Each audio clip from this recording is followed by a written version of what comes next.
Un año de tiempo parcial, pero un año de proyecto, un año de estudio. Este estudio, el que vamos a presentar junto a Ricardo Arriazu, fue gracias a varias empresas que hicieron un aporte, a Arcor, a Delta Asset Management, a Suyer Argentina, a GST Grupo de Servicios y Transacciones. También gracias a varias personas, en particular a Eduardo Lomanto, a Gonzalo Piñera, a Fernando Pesi, que se plantearon cuál era el espacio de la Argentina y fueron no a cualquier economista, fueron al economista argentino que hoy es el más consultado por lejos por las empresas en nuestro país, que estudió economía en la Universidad de Tucumán, en la de Cuyo, en la Universidad de Minnesota, que es profesor de macroeconomía y de teoría monetaria en la Universidad Católica Argentina, que es el titular del estudio Ricardo Arriazu y Asociados. Ricardo, bienvenido. Muchas gracias. Bueno, te voy a dejar el escenario para que vos interactúes con la gente que te está mirando a través de lanación.com, La Nación Más y también a todos los del auditorio, y que la próxima media hora les cuentes la verdad detrás de Vaca Muerta y los riesgos que también tiene. Adelante. Muy bien. Muchas gracias. Yo no soy un experto en energía, soy un economista. Nuestro trabajo no tiene que ver con energía, tiene que ver con los impactos de un desarrollo integral de Vaca Muerta sobre toda la economía en un esquema de equilibrio general. Mi énfasis va a estar en la parte económica. Solamente voy a usar la parte energética como factor de ayuda. Primero comencemos un poco con nuestra historia. A pesar de ser muy ricos en energía, nuestra historia energética es turbulenta. Desde el descubrimiento de petróleo, en 84 de los 111 años fuimos importadores netos de energía. Hemos tenido apagones, racionamientos, limitaciones al uso de autos, todo tipo, digamos, de cuestión. Para que ustedes vean, esta es básicamente la demanda de energía primaria en la Argentina y esta es la oferta. Y este es el resultado de la balanza comercial externa energética. Tenemos dos periodos de saldo positivo neto, 82, 85, 90, 2010, pero si sumamos todo lo que importamos y sumamos todo lo que exportamos, hemos sido exportadores netos en 100 millones de toneladas equivalentes de petróleo. Es decir, lo que estamos viendo acá es un problema de falta de consenso sobre las políticas energéticas. ¿Quién debe producir? ¿Cuál es la política estratégica? ¿Cuál es el precio? Digamos que a lo largo de nuestra historia hemos tenido cambios enormes. Otra manera de ver el desafío que tenemos es que en el año 70 teníamos reservas probadas por 19 años, lo mínimo que se necesita para proyectos válidos. Luego de Loma de la Lata fuimos a 27 y hoy en día tenemos 8 años de reservas probadas. Menos de 8 años, lo cual implica que enfrentamos en realidad una emergencia energética. ¿Qué es Vaca Muerta? Es una nueva oportunidad.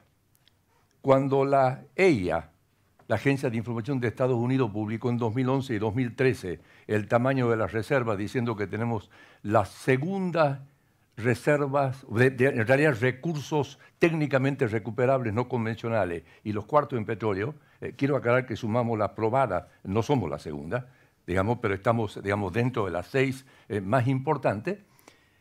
Los montos que surgieron, los volúmenes eran enormes. 40 veces las reservas probadas, más de 300 años de consumo. Si lo evaluamos, hay que evaluarlo al precio de un determinado momento. En el 2003 eran 20 años PBI. Digamos, ahora son 10 años PBI, hace que 3 años eran 7 veces PBI, eso va variando. Y además estamos comparando un stock contra un flujo. Otra manera de verlo es decir que es 3 veces el stock total de capital de Argentina. 5 veces el valor de toda la tierra de Argentina. 150 años de cosecha. Pero todo eso son números artificiales. Nada sirve hasta que no se saca los recursos y hay que sacarlo de manera correcta, de manera competitiva. Entonces, básicamente, hay 3 preguntas que hay que contestar. La primera es, ¿realmente existen esos recursos? Porque esa es una estimación de la EIA. La segunda ¿es económicamente viable el extraerlo.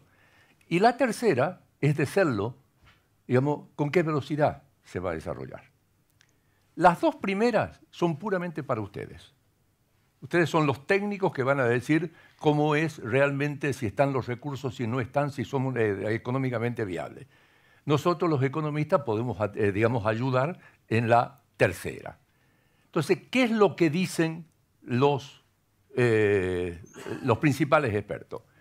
Que la calidad de la roca está entre las mejores del mundo.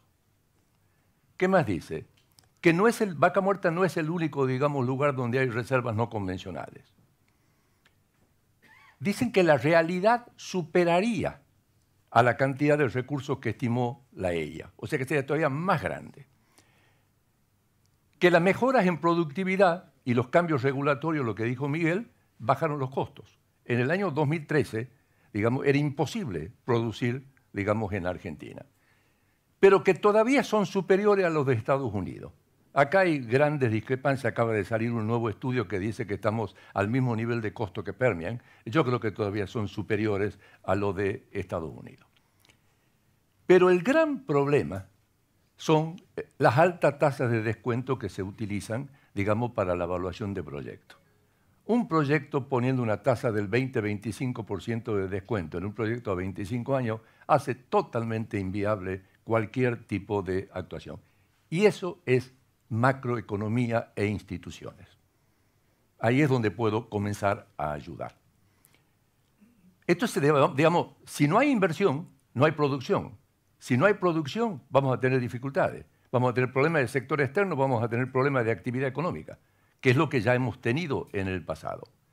Se necesitan importantes inversiones en infraestructura. Digamos, uno sabe cuánto se necesita para el upstream, pero después necesitamos toda una cantidad de inversiones, digamos, en el middle stream y en el downstream. Y por último, los mercados de petróleo y de gas tienen características totalmente distintas. Petróleo es un commodity, fácil de transportar, fácil de almacenar, fácil de vender. Y nosotros ya hemos llegado a vender 30 millones de toneladas equivalentes de petróleo por año.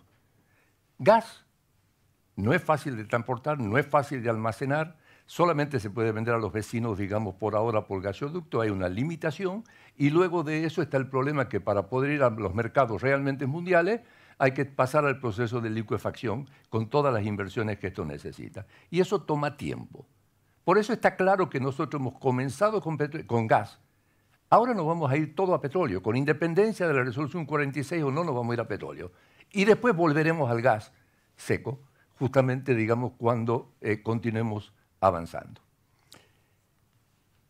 Acá tienen ustedes la relación entre el precio necesario para una determinada tasa de descuento. Los precios en petróleo, digamos, están incluyendo los gastos de desarrollo, o sea, no incluyen los 11 millones por pozo de petróleo, sino que están basados en 15 millones, digamos, por pozo de petróleo, incluyendo todas las etapas del piloto y compañía. Está claro de que con esta tasa de descuento, la velocidad de desarrollo es lenta, pero que si logramos bajar la tasa de descuento, la velocidad de desarrollo se acelera. Y yo voy a tratar de mostrar que hay un círculo virtuoso. Producimos, mejoran las cuentas externas, mejoran las cuentas fiscales, baja el riesgo país, baja la tasa de descuento, aumentamos la tasa de inversión, aumenta la producción, producimos, etcétera, etcétera. Y hay un círculo vicioso. Y si no entendemos esto, digamos, en realidad va a ser una nueva gran oportunidad fallida en la Argentina. Hay precios al cual somos viables y precios al cual no somos inviables. Hoy en día estamos en viable en el margen, sobre todo en petróleo, en black oil, digamos, claramente, digamos, y en todo lo que tenga black oil en el condensado, digamos, somos claramente competitivos. En gas estamos ahí. Ahora, tener recursos no significa ser exitosos económicamente. Hay un montón de países que tuvieron recursos y fracasaron lamentablemente, eso es lo que se llama la maldición de los recursos naturales. Y muchos de los grandes éxitos no tienen recursos. porque el crecimiento está basado en el sacrificio, en el esfuerzo y en la prudencia. Ahora, obviamente, tener recursos ayuda. Argentina es un ejemplo de tener recursos y tener oportunidades fallidas. Para que ustedes tengan una idea, 1870 el PBI per cápita promedio de Argentina era 50% por encima del promedio mundial. 1913, 2 veces y media. 1970, 2 veces. Hoy en día, 17%. Estamos peor que en 1870. Gigantesca falla institucional y de la dirigencia argentina. El mundo aprendió a crecer y nosotros aprendimos a descrecer. Perdón. Esta es la tasa de crecimiento por año desde principios del siglo XX en la Argentina. Yo le llamo el electrocardiograma de los argentinos. El que no entienda volatilidad no invierta en la Argentina. Es la mayor volatilidad del mundo. Y por lo tanto, para aprovechar esta nueva oportunidad, tenemos que entender por qué tenemos esa volatilidad y tenemos que entender cómo hacer para bajarla. Tenemos la oportunidad, pero hay que realmente saber cómo hacerlo. Estas son las empresas que ayudaron, notarás que no hay ninguna petrolera. Digamos, en realidad yo comencé esto como una contribución al país, preocupado no solamente por la oportunidad, sino por los posibles efectos dañinos de un desarrollo mal hecho de Vaca Muerta. Y un grupo de amigos, digamos, se interesó en el tema y dijeron, digamos, queremos contribuir para que pueda dedicar más tiempo. Ahora ustedes se dan cuenta que con la macro argentina mucho tiempo no tengo. Digamos, por lo tanto, tomó más tiempo de lo que yo esperaba, pero básicamente esa es la situación. ¿Cuáles son las oportunidades? El crecimiento de la producción de petróleo y de gas eleva el crecimiento del PBI argentino, en forma directa y en forma indirecta. Todo lo que se relaciona con energía está en 4 líneas del PBI y es más o menos 6% del PBI. Por lo tanto, si el PBI, si el producto, digamos, los hidrocarburos subieran al 6%, eso solo haría que la tasa de crecimiento aumente 0,4. Pero eso es falso, porque en realidad hay una cantidad de efectos indirectos que son mucho más grandes que los directos. Voy a dar un ejemplo. Supongamos que yo tengo que invertir $1.000 millones, todo en productos importados, traigo la plata de afuera, entonces tengo un ingreso de capitales y sale todo por un déficit comercial. No tiene ningún impacto interno. Ahora, si yo tengo que comprar insumos nacionales, mano de obra, transporte, comida, etcétera, etcétera, esa gente, digamos, tiene un segundo impacto en el gasto, que a su vez tiene un tercer impacto en el gasto y a su vez un cuarto impacto en el gasto. Entonces, en un ejercicio que hicimos, suponiendo que el gasto de capital es 50% importado, que el gasto del lifting es 27% importado y que no hay fondos anticíclicos, que voy a insistir al cansancio que es lo que necesitamos, el resultado es que por $1.000 millones de inversión, el impacto a través de los no comerciables serían $5.000 millones. O sea, es enorme. El problema es que si yo no lo manejo bien a eso, tengo cuellos de botella, tengo problemas de infraestructura, tengo problemas de competitividad. Digamos, tengo el problema de todos los que tuvieron, digamos, esta oportunidad y fracasaron. Por eso en mi estudio tengo una comparación de Noruega, que es el que manejó excepcionalmente bien, con Angola, digamos que la manejó excepcionalmente mal. ¿Ok? Entonces, esas son las posibilidades. Tener recursos, aunque los saquemos, si no manejamos bien el producido, en realidad puede generar una enorme cantidad de problemas y traer enormes beneficios. Aumenta el empleo.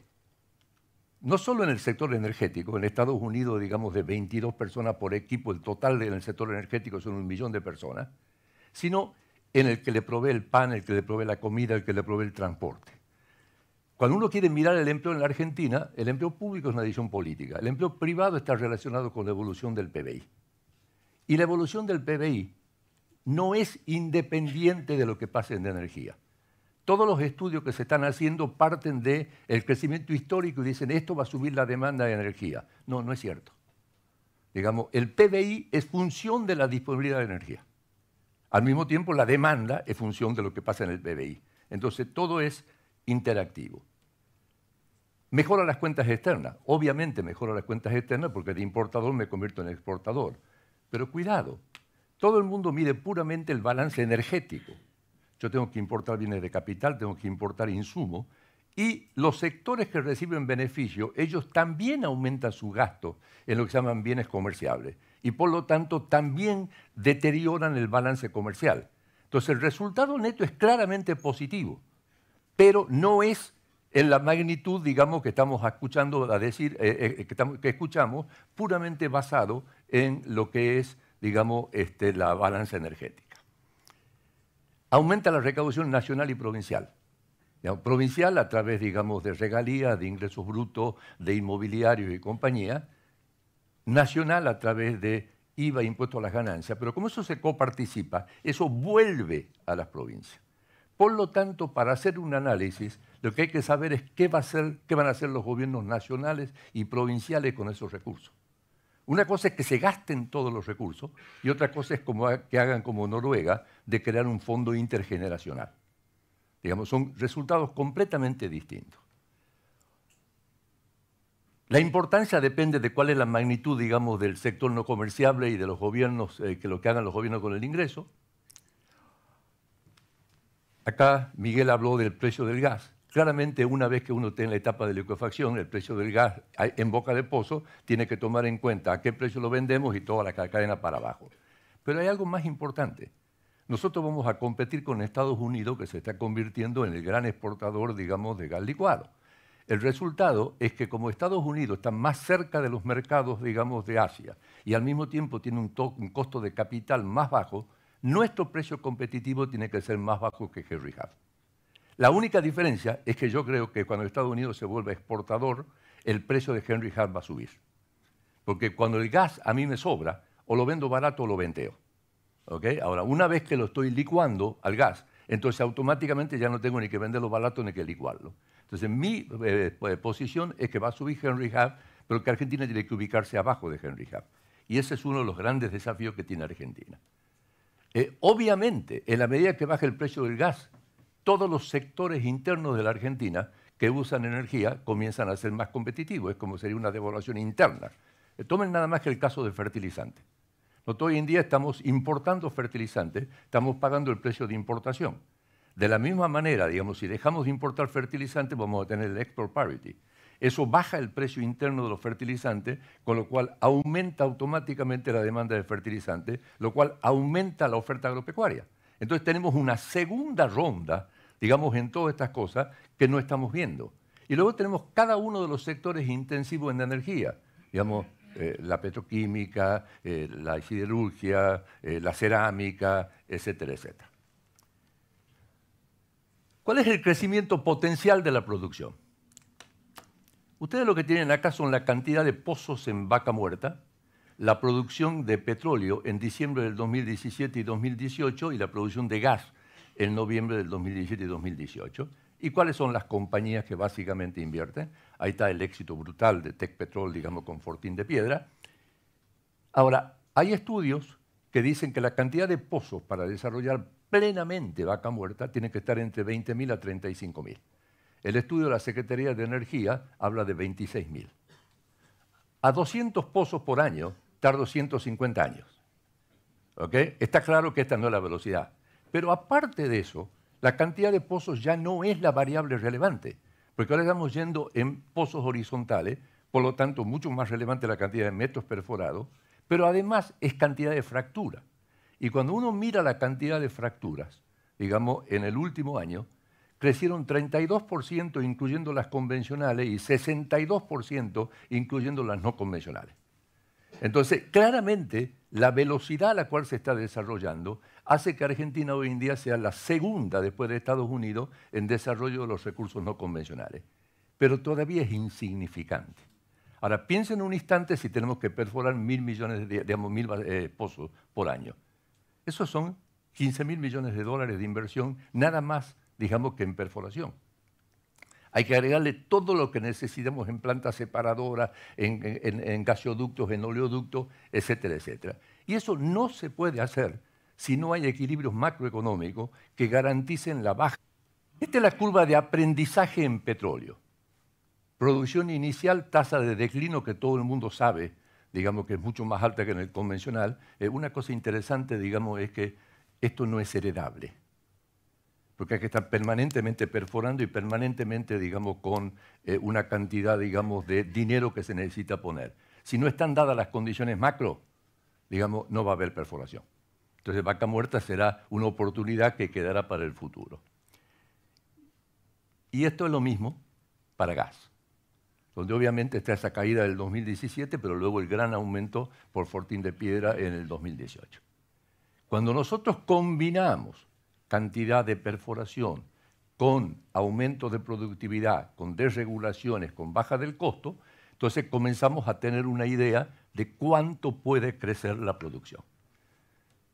Este es nuestro escenario base, con el cual hicimos todos los estudios. Esto es la cantidad total de petróleo y gas en toneladas, digamos, millones de toneladas equivalentes de petróleo. Es una tasa un poco más, digamos, del 6%. Hoy en día el valor de la producción de petróleo y de gas es más o menos 57% del valor de la producción de granos y oleaginosa. Hacia el 2025 sería igual y hacia el 2030 en el escenario base sería casi el doble. Eso es para que vean la magnitud de lo que estamos hablando. Obviamente, este es un escenario porque nadie, ninguno de los que estás acá, sabe realmente cuánto va a ser la producción. Porque depende justamente de condiciones institucionales, depende de una cantidad de factores que ninguno la puede predecir. Pero esto es lo más probable.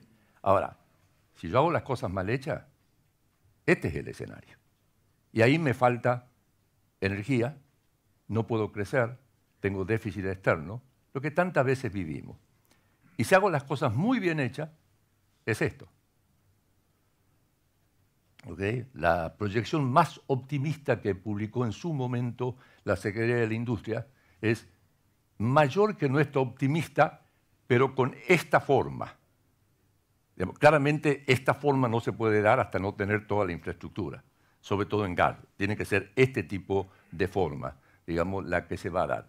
Pero es un potencial enorme. ¿Qué pasa del lado de la demanda? Este es a nivel mundial la intensidad de uso de energía por unidad de PBI. O sea, el mundo está aprendiendo a ser más eficiente en el uso de la energía. Y esto es Argentina. Está claro que nosotros estamos desperdiciando los recursos a través de políticas de subsidio, digamos, etcétera, etcétera. Está claro que esto tiene que caer, pero cuidado, que ese número también incluye el hecho de que la industria no pudo tener el gas que necesitaba. Por lo tanto, nosotros deberíamos esperar una caída de la demanda por eficiencia, pero un aumento de la demanda, digamos, por mayor crecimiento económico y disponibilidad de gas. ¿Cuáles son los impactos macroeconómicos?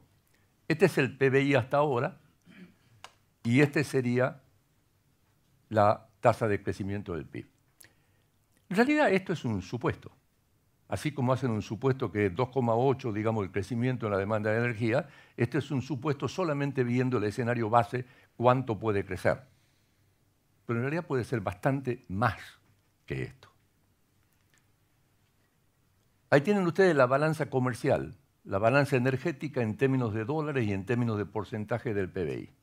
Pero esto es puramente la energética. Cuando suben el PBI, automáticamente, digamos, cae en relación al PBI porque estamos comparando con un PBI más grande. Y cuando le ponemos el resto de los sectores, miren cómo el resto de los sectores se va a déficit. Y acá aparece uno de los grandes peligros que es la enfermedad holandesa. Si yo manejo mal los recursos, el tipo de cambio puede llegar a ser tan bajo que ni siquiera el campo sea rentable, mucho menos la industria. Por lo tanto, el manejo no es solamente un manejo técnico, digamos, del sector energético, es un manejo de equilibrio general de toda la economía. Y esto sería básicamente cómo quedaría finalmente la balanza. Esta es la cuenta corriente de la balanza de pagos, básicamente el resultado del sector público. Miren cómo de un déficit fenomenal pasaría a superávit. Y este es el resultado del sector privado. Y esta es la cuenta corriente que mide la diferencia entre los ingresos y los gastos Es la razón por la cual en este momento tenemos una crisis en el sector externo y tenemos que los inversores abandonaron la Argentina porque dijeron la Argentina no me va a pagar. Y básicamente es la razón por la cual, uno de los factores por el cual debería caer el riesgo país. Este sector público, digamos, manteniendo una política fiscal equilibrada que haga bajar los gastos como porcentaje del PBI, subiendo, bajo el supuesto, digamos, que no hacen una política anticíclica el gobierno nacional, esto es los intereses que se pagarían,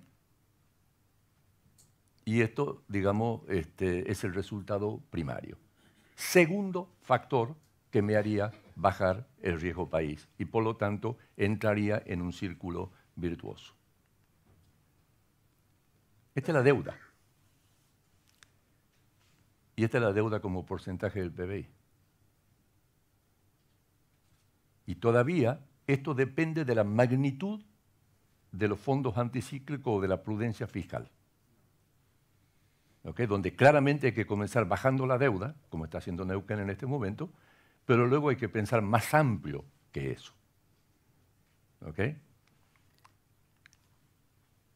Este es el empleo público, donde suponemos, digamos, que por razones políticas lo van a hacer seguir creciendo, pero menos que la población, que ese es el acuerdo fiscal con las provincias. Este es el empleo a nivel provincial y nacional. Pero este es el empleo privado, donde estamos usando una elasticidad de 0,3. Cada 1% de crecimiento del producto, 0,3 de crecimiento del sector privado. Digamos, en países emergentes 0,4. En países desarrollados es menos 0,2. En Argentina en realidad es bajísima, digamos, porque con todas las regulaciones laborales y con todos los conflictos, la gente prefiere, digamos, aumentar una máquina en lugar de aumentar un empleado. ¿Ok? Con lo cual, y esto es Neuquén, miren las regalías en dólares, y este es el Producto Geográfico Bruto. Y acá voy a mostrar en Estados Unidos, el promedio de Estados Unidos con Texas y con Dakota del Norte. ¿Y por qué incluyo Dakota del Norte? Porque es lo más parecido a Neuquén que uno se puede imaginar. La misma cantidad de habitantes, poca actividad económica, digamos, después, y es lo que uno debería esperar que pase en una provincia como Neuquén. Ese es el PBI per cápita en Estados Unidos, este es en Texas, que es una provincia, es un estado que tiene muchas otras actividades, y miren el PBI, digamos, de Dakota del Norte por Bakken. La tasa de crecimiento de la población en Dakota del Norte fue mucho más grande que en Estados Unidos, la tasa de crecimiento del empleo fue mucho más grande, la tasa de crecimiento del PBI fue mucho más grande, la de los salarios fue mucho más grande, y eso generó problemas de vivienda, de salud, de educación, etcétera, etcétera. Por lo tanto, yo recomiendo que estudien Dakota del Norte, digamos, para ver, anticipar, digamos, cómo es lo que pasaría. ¿Cómo? Ya pasó el año pasado. No, y va a seguir pasando mucho más fuerte. Así es. Bueno. Ahora, hasta ahora toda la historia linda. Pero yo comencé a hacer este estudio no por la historia linda, sino basado en la historia argentina por los peligros. Entonces, comencemos. El primer peligro es acentuar el carácter rentístico de la sociedad argentina. Quiero aclarar, en todos los países hay un contrato social entre la sociedad y el gobierno. ¿Qué me das, qué te doy? En Argentina, desde la época de la colonia, es ¿qué me das? Era cuánto impuesto le poníamos a los minerales que venían del Alto Perú. Y ese problema se ha acentuado y hay un montón de gente que escuchan Vaca Muerta y dice, ah, soy rico, ¿qué me toca? ¿Okay? Y están reclamando lo que le toca aún antes que realmente se haya generado riqueza. Ese es un problema serio. El segundo es que nosotros tenemos una economía basada en la pampa húmeda, donde está la población, propiedad atomizada, decisiones anuales, y pasaríamos a una economía basada en energía, con perdón de la expresión, en el desierto, donde hay poca población, con mucha decisión estatal y decisiones plurianuales. ¿Tenemos conciencia de lo que eso significa en cambio, digamos, de funcionamiento de un país? Tercero, nosotros somos dependientes de las materias primas. No tenemos una matriz productiva que use las materias primas para realmente, digamos, aprovechar otras ventajas comparativas. Uno de los riesgos que corremos es que todavía intensifiquemos aún más la dependencia de la matriz productiva. Errores de planificación de la infraestructura. Digamos, ¿vamos a hacer el gasoducto a Bahía Blanca o a San Nicolás? ¿Dónde vamos a poner la planta de licuefacción? ¿Dónde van a estar las arenas? Digamos, ¿vamos a hacer el tren o no vamos a hacer el tren? Tenemos plantas separadoras, ¿dónde la ponemos? ¿En Neuquén o en Bahía Blanca? Digamos, son toda la cantidad de decisiones que hay que tomar, pero con una característica especial. Nadie me va a hacer una gran inversión si no está asegurado que va a tener la materia prima.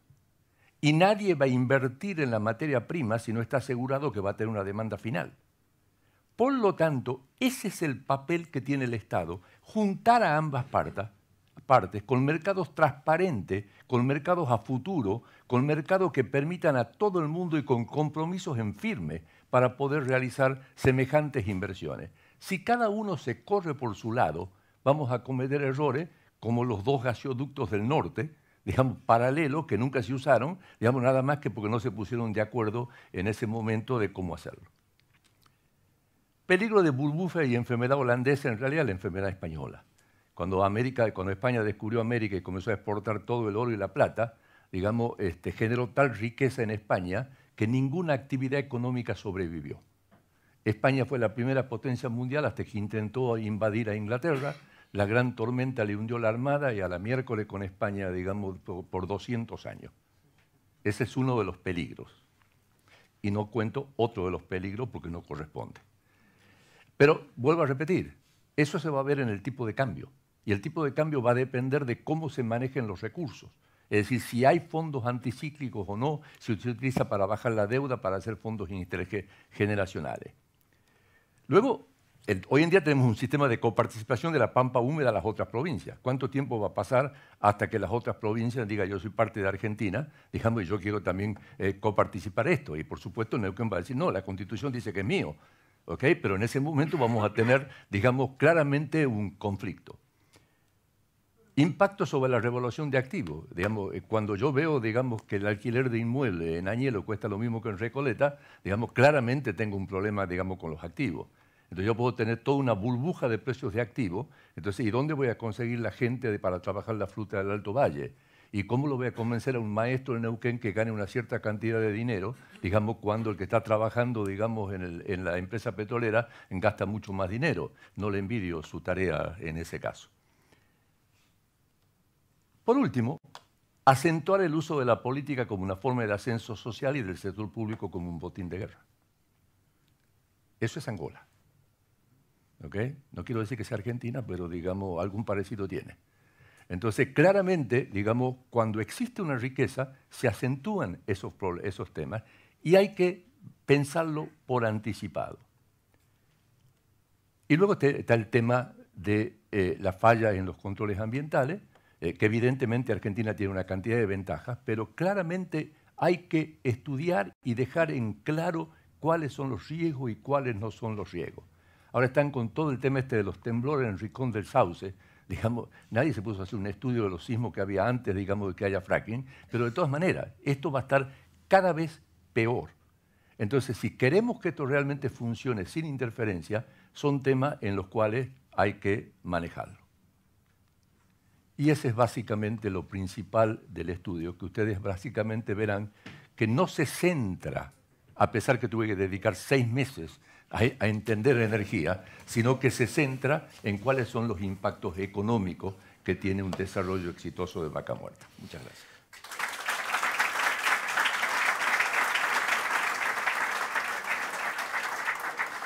Ricardo, solo para despedirte y para contarte que más de 80.000 visualizaciones ya tuvimos a través de YouTube en lo que va de la mañana. no deja de sorprendernos, de verdad, el impacto que tiene Vaca Muerta en cuanto a interés, en cuanto a la gente, a las preguntas, la cantidad de preguntas que llegaron. Y vuelvo a decirle a toda la gente que ha venido, muchas gracias por haber venido, a los que nos están mirando también desde otros estudios aquí en La Nación y a aquellos que no pudieron entrar, gracias de nuevo por el esfuerzo, por venir. El año que viene vamos a un estadio, vamos a hacerlo en el Arena, en el Buenos Aires Arena, seguramente un placer. Muchos disparadores, lo veía el gobernador ahí con cara serio, con ganas de responder, veía a los principales referentes de toda la industria petrolera que están en la primera fila con ganas de jugar, a Gustavo Lopetegui que está a través de, mirándonos a través de la.com y nos decía, tengo tal para aportar, y eso va a ocurrir de acá hasta la 1, así que Ricardo, un placer tu participación aquí. Muchas gracias. Gracias.